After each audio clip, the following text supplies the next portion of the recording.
Goldman Sachs dự đoán Ấn Độ sẽ vượt Mỹ trở thành nền kinh tế lớn thứ hai thế giới, trong khi Indonesia sẽ vươn lên vị trí thứ tư vào năm 2075. Goldman Sachs vừa xuất bản báo cáo kinh tế toàn cầu, lộ trình đến năm 2075 tăng trưởng toàn cầu chậm hơn, nhưng sự hội tụ vẫn còn nguyên vẹn. Trong đó tiết lộ những dự đoán của tổ chức này về các trọng điểm chính của nền kinh tế toàn cầu và tăng trưởng của các nền kinh tế mới nổi cũng như các nền kinh tế phát triển đến năm 2075. Theo Goldman Sachs, có 4 trọng điểm phát triển chính trong nền kinh tế toàn cầu những năm tới.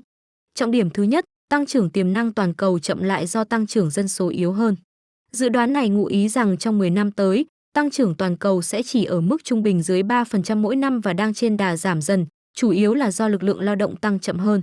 Tăng trưởng dân số toàn cầu đã giảm một nửa trong 50 năm qua, từ 2% xuống dưới 1% hàng năm và được dự đoán sẽ đạt gần bằng không vào năm 2075.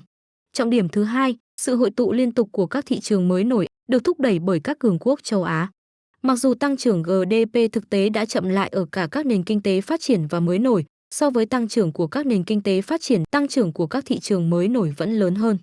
Do đó, Trung Quốc, Mỹ, Ấn Độ, Indonesia và Đức được dự đoán sẽ là 5 nền kinh tế lớn nhất thế giới vào năm 2050 tính theo giá trị thực tế của đồng đô la Mỹ, với Indonesia thay thế vị trí của Brazil và Nga trong danh sách các nền kinh tế mới nổi lớn nhất.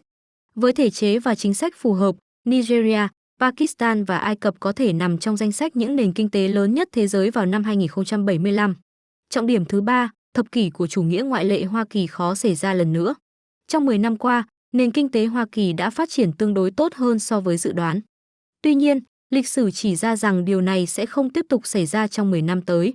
Các nền kinh tế mới nổi lớn tiếp tục có tiềm năng tăng trưởng cao hơn so với Hoa Kỳ và trong 10 năm tới. Sức mạnh thống trị của đô la Mỹ trong vài năm qua dự kiến sẽ giảm bớt trong những năm tới. Trọng điểm thứ tư, ít bất bình đẳng toàn cầu hơn, nhiều bất bình đẳng địa phương hơn. Phân phối thu nhập toàn cầu hiện được phân bổ đồng đều hơn do sự hội tụ của các nền kinh tế mới nổi trong suốt 20 năm qua. Trong khi chênh lệch giàu nghèo giữa các quốc gia giảm xuống thì bất bình đẳng thu nhập trong các quốc gia lại gia tăng. Toàn cầu hóa trong tương lai phải đối mặt với một khó khăn đáng kể do hậu quả của điều này. Sự trỗi dậy của các nền kinh tế mới nổi như Ấn Độ và Indonesia trong vòng 10 đến 50 năm tới được cho là một trong những dự đoán đáng chú ý nhất của Goldman Sachs trong nghiên cứu này. Từ các hình ảnh dự đoán này chúng ta thấy Trung Quốc sẽ vượt qua Mỹ để trở thành nền kinh tế lớn nhất thế giới vào khoảng năm 2035. Theo đó, Trung Quốc sẽ đạt được mốc này muộn hơn khoảng 10 năm so với những dự đoán trước đó của Goldman Sachs vào năm 2011 do những điều chỉnh giảm đối với tiềm năng tăng trưởng của Trung Quốc. Bất chấp triển vọng tăng trưởng của Trung Quốc hiện có vẻ ảm đạm, Goldman Sachs cũng nhấn mạnh một số yếu tố quan trọng khiến họ kỳ vọng Trung Quốc sẽ vượt Mỹ trong thời gian tới. Những nhân tố đó là: thứ nhất, GDP của Trung Quốc đã rút ngắn phần lớn khoảng cách với GDP của Hoa Kỳ từ 12% GDP của Hoa Kỳ vào năm 2000 đến gần 80% GDP Hoa Kỳ ở thời điểm hiện tại. Thứ hai, các dự báo cập nhật của Goldman Sachs cho thấy tiềm năng tăng trưởng ở Trung Quốc vẫn lớn hơn nhiều so với Mỹ, 4,0% so với 1,9% cho giai đoạn 2024-29, bất chấp những điều chỉnh giảm lớn. Thứ ba, bên cạnh những khác biệt về triển vọng tăng trưởng, một phần của sự định giá cao hơn thực tế của đồng đô la Mỹ so với nhân dân tệ của Trung Quốc được dự đoán sẽ được tháo gỡ trong vòng 10 đến 15 năm tới. Goldman Sachs cũng dự báo Trung Quốc, Mỹ, Ấn Độ, Indonesia và Đức được dự đoán là 5 nền kinh tế lớn nhất thế giới vào năm 2050.